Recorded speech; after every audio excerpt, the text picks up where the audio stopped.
ये साप्ताहिक बाइबल का उपदेश Plainfield Christian science church independent से है, जो प्लेनफील्ड, न्यू जर्सी, अमेरिका में है।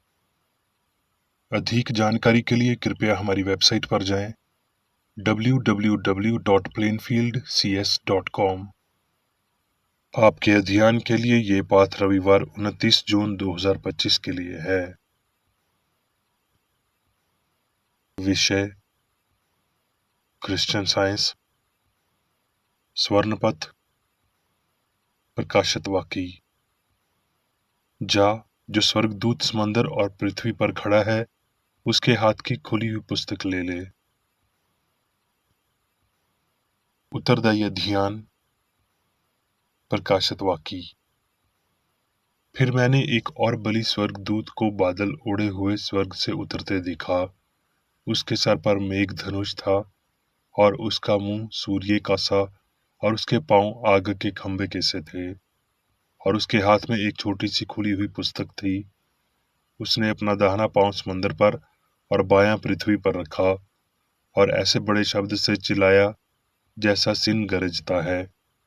और जब सातों गर्जन के शब्द सुनाई दे चुके तो मैं लिखने पर था, और मैंने स्वर्ग से ये शब्द सुना कि जो बातें गर्जन के उन शब्दों से सुनी हैं उन्हें गुप्त रख और मत लिख। और मैंने स्वर्गदूत के पास जाकर कहा, ये छोटी पुस्तक मुझे दे। और उसने मुझसे कहा, ले, इसे खा ले, और ये तेरा पेट कड़वा तो करेगी, पर तेरे मुंह में मधु सी मीठी लगेगी। सो मैं वो छोटी पुस्तक स्वर्गदूत के हाथ से लेकर खा गया। वो मेरे मुंह में मधु सी मीठी तो लगी, पर जब मैं उसे खा गया तो मेरा पेट कड़वा हो गया। तब मुझे ये कहा गया कि तुझे बहुत से लोगों और जातियों और भाषाओं और राज्यों पर फिर भविष्यवाणी करना होगी। पाठ उपदेश बाइबल में से निर्गमान। मैं तुम्हारा ठीक करने वाला यहोवा हूँ। भजन संहिता। हे मेरे मन, यहोवा को धन्य कह, और जो कुछ मुझ में है वो उसके पवित्र नाम को धन्य कहे। हे मेरे मन, यहोवा को धन्य कह, और उसके किसी उपकार को ना भूलना। वही तो तेरे सब अधर्म को क्षमा करता और तेरे सब रोगों को ठीक करता है। वही तो तेरे प्राण को नाश होने से बचा लेता है और तेरे सर पर करुणा और दया का मुकुट बांधता है। वही तो तेरी लालसा को उत्तम पदार्थों से तृप्त करता है, जिससे तेरी जवानी उकाब के नियन नई हो जाती है। मरकस। उन दिनों में यीशु ने गलील के नासरत से आकर यरदन में यूहन्ना से बपतिस्मा लिया, और जब वो पानी से निकलकर ऊपर आया तो तुरंत उसने आकाश को खुलते और आत्मा को कबूतर के नियन अपने ऊपर उतरते देखा। और ये आकाशवाणी हुई कि तू मेरा प्रिय पुत्र है, तुझसे मैं प्रसन्न हूँ। और वो तुरंत आराधनालय में से निकलकर याकूब और यूहन्ना के साथ शमौन और इंद्रियास के घर आया। और शमौन की सास बुखार से पीड़ित थी, और उन्होंने तुरंत उसके विषय में उससे कहा। तब उसने पास जाकर उसका हाथ पकड़ के उसे उठाया, और उसका बुखार उस पर से उतर गया, और वो उनकी सेवा टहल करने लगी। संध्या के समय जब सूरज डूब गया तो लोग सब बीमारों को और उन्हें जिनमें दुष्ट आत्माएं थीं उसके पास लाए, और सारा नगर द्वार पर इकट्ठा हुआ। और उसने बहुतों को जो नए नए प्रकार की बीमारियों से दुखी थे ठीक किया, और बहुत सी दुष्ट आत्माओं को निकाला, और दुष्ट आत्मा को बोलने न दिया, क्योंकि वो उसे पहचानती थीं। और एक कोढ़ी ने उसके पास आकर उससे विनती की और उसके सामने घुटने टेक कर उससे कहा, यदि तू चाहे तो मुझे शुद्ध कर सकता है। उसने उस पर तरस खाकर हाथ बढ़ाया और उससे छूकर कहा, मैं चाहता हूं तू शुद्ध हो जा। और तुरंत उसका कोढ़ जाता रहा और वो शुद्ध हो गया। यूहन्ना। फिसा के पर्व से पहले जब यीशु ने जान लिया कि वो मेरी घड़ी आ पहुंची है कि जगत छोड़कर पिता के पास जाऊं, तो अपने लोगों से जो जगत में थे जैसा प्रेम वो रखता था, अनंत तक वैसा ही प्रेम रखता रहा। जब वो बाहर चला गया तो यीशु ने कहा, अब मनुष्य पुत्र की महिमा हुई और परमेश्वर की महिमा उसमें हुई। और परमेश्वर भी अपने में उसकी महिमा करेगा, वरन तुरंत करेगा। हे बालकों, मैं और थोड़ी देर तुम्हारे पास हूँ, फिर तुम मुझे ढूंढोगे। और मैंने यहूदियों से कहा कि जहाँ मैं जाता हूँ वहाँ तुम नहीं आ सकते, वैसा ही अब मैं तुमसे भी कहता हूँ। मैं तुम्हें एक नई आज्ञा देता हूँ कि एक दूसरे से प्रेम रखो। जैसे मैंने तुमसे प्रेम रखा है, वैसा ही तुम भी एक दूसरे से प्रेम रखो। यदि आपस में प्रेम रखोगे तो इसी से सब जानेंगे कि तुम मेरे चेले हो। यूहन्ना। तोमा ने उससे कहा, हे प्रभु, हम नहीं जानते कि तू कहाँ जाता है, तो मार्ग कैसे जाने? यीशु ने उससे कहा, मार्ग और सच्चाई और जीवन मैं ही हूँ। बिना मेरे द्वारा कोई पिता के पास नहीं पहुंच सकता। यदि तुम मुझसे प्रेम रखते हो तो मेरी आज्ञाओं को मानोगे।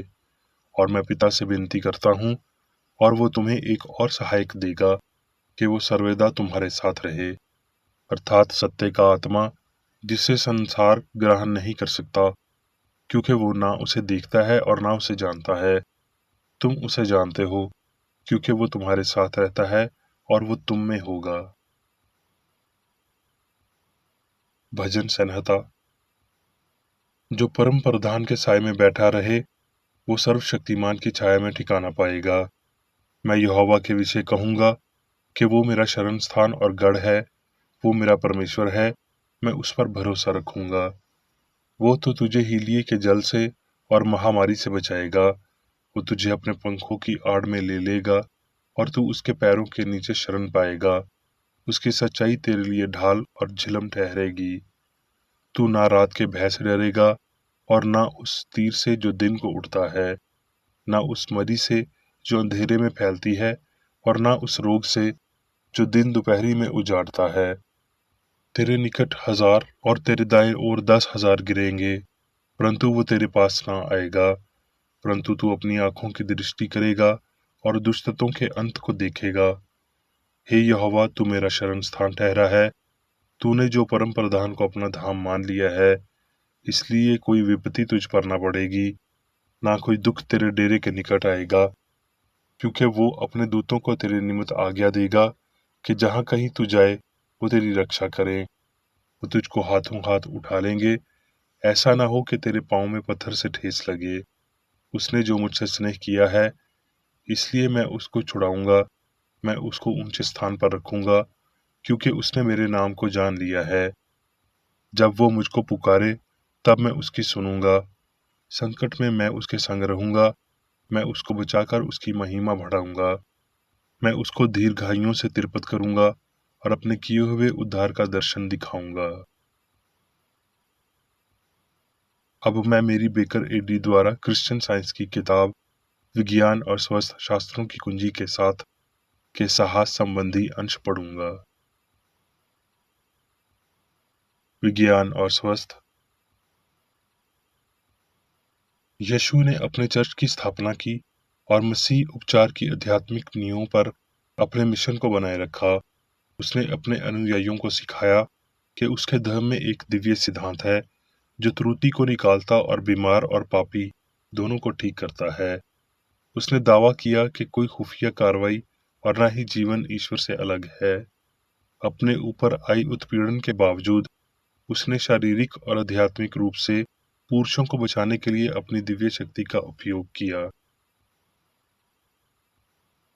हमारे मालिक ने बीमारों को ठीक किया, मसीही उपचार का अभ्यास किया और अपने छात्रों को इसके दिव्य सिद्धांत की सामान्यताओं को सिखाया। लेकिन उन्होंने बीमारी को ठीक करने और रोकने के इस सिद्धांत को प्रदर्शित करने के लिए कोई निश्चित नियम नहीं बनाया। क्रिश्चियन साइंस में इस नियम की खोज की जानी बाकी है।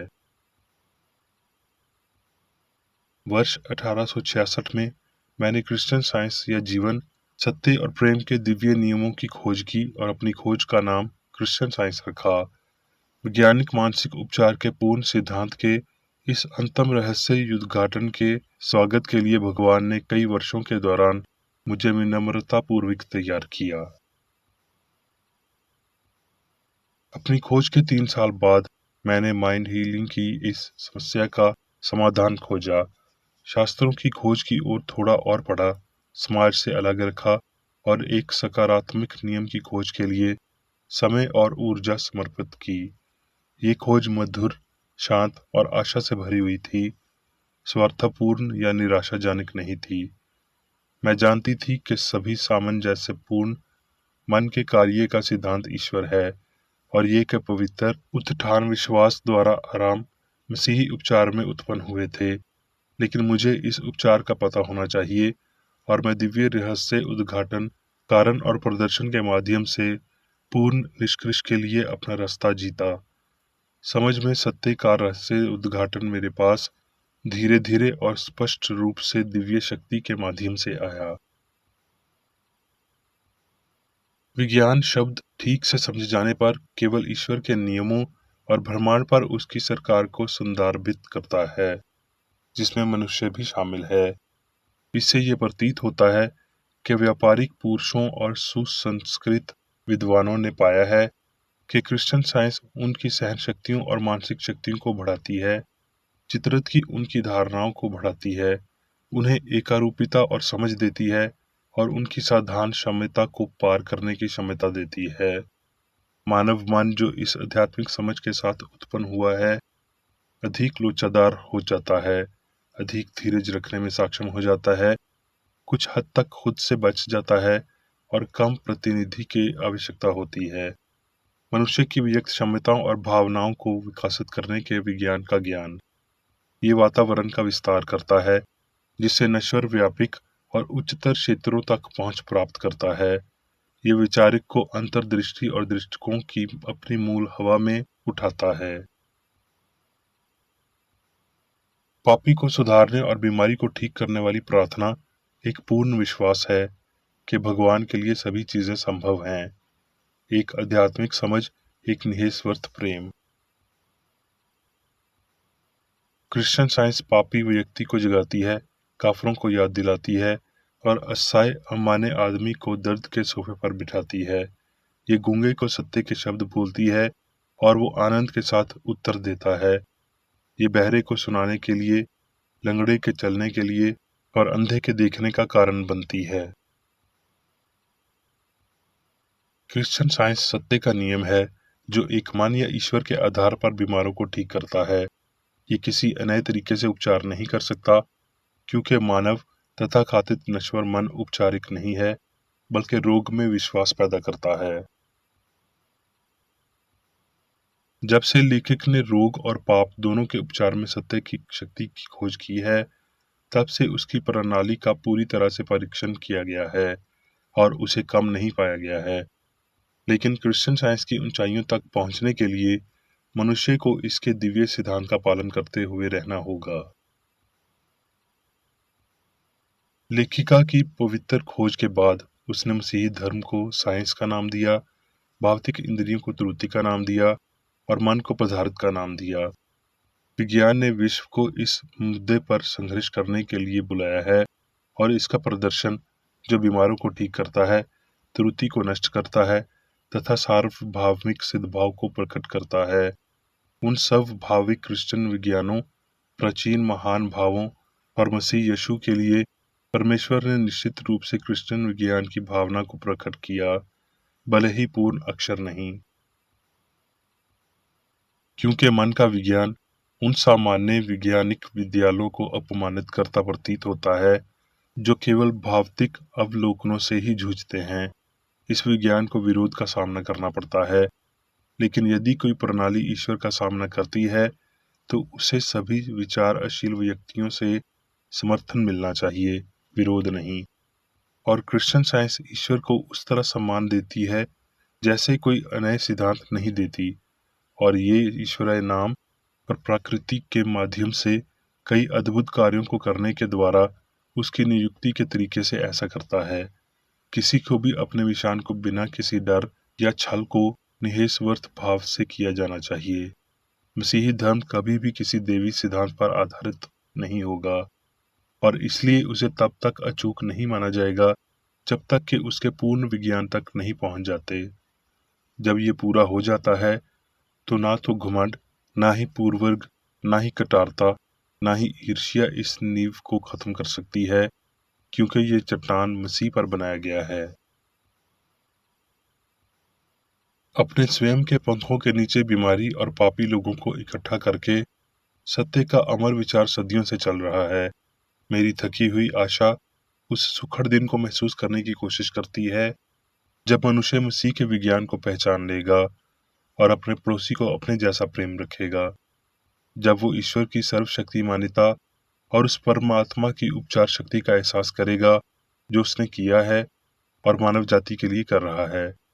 दावे पूरे होंगे। दिव्य चिकित्सा के प्रकट होने का समय हर समय है, और जो कोई भी दिव्य विज्ञान की विधि पर अपने संसारिक स्तर को रखता है वो अब मसीह के प्याला को पीता है और वो मसीही उपचार की भावना और शक्ति से संपन्न है। सेंट यूहन्ना के शब्दों में, वो तुम्हें एक और सहायक देगा कि वो सर्वदा तुम्हारे साथ रहे। इस सहायक को मैं क्रिश्चियन साइंस समझता हूँ। अब मैं मेरी बेकर एडी द्वारा चर्च मैनुअल में दिए गए 3 दैनिक कर्तव्यों को पढ़ूंगा। दैनिक प्रार्थना। प्रत्येक दिन प्रार्थना करने के लिए इस चर्च के प्रत्येक सदस्य का कर्तव्य होगा, तुम्हारा राज्य आए, ईश्वरीय सत्य, जीवन और प्रेम के शासन को मुझ में स्थापित कर और मुझ पर शासन कर, और तेरा वचन सभी मनुष्यों के स्नेह को समृद्ध कर सकता है और उन पर शासन कर। आदेशों और कर्तव्यों के लिए एक नियम। ना तो दुश्मनी और ना व्यक्तिगत लगाव मदर चर्च के सदस्यों के आदेशों और कर्तव्यों पर लागू होना चाहिए। विज्ञान में दिव्य प्रेम ही मनुष्य को नियंत्रित करता है और एक क्रिश्चियन विज्ञानी प्यार की मीठी सुविधाओं को दर्शाता है। प्यार में डांटने पर, सच्चा भाईचारा, परोपकार और क्षमा में। इस चर्च के सदस्यों को प्रतिदिन ध्यान रखना चाहिए और सभी बुराई दूर करने, भविष्यवाणी, न्याय करने, निंदा करने, परामर्श देने, प्रभावित करने या गलत तरीके से प्रभावित होने से बचने के लिए प्रार्थना करनी चाहिए। कर्तव्य के प्रति सतर्कता। इस चर्च के प्रत्येक सदस्य का ये कर्तव्य होगा कि वो प्रतिदिन आक्रामक मानसिक सुझाव से बचाव करे और भूलकर भी ईश्वर, नेता और मानव जाति के प्रति अपने कर्तव्य की उपेक्षा नहीं करनी चाहिए। उनके कामों से उन्हें आंका जाएगा और वो उचित या निंदनीय होगा।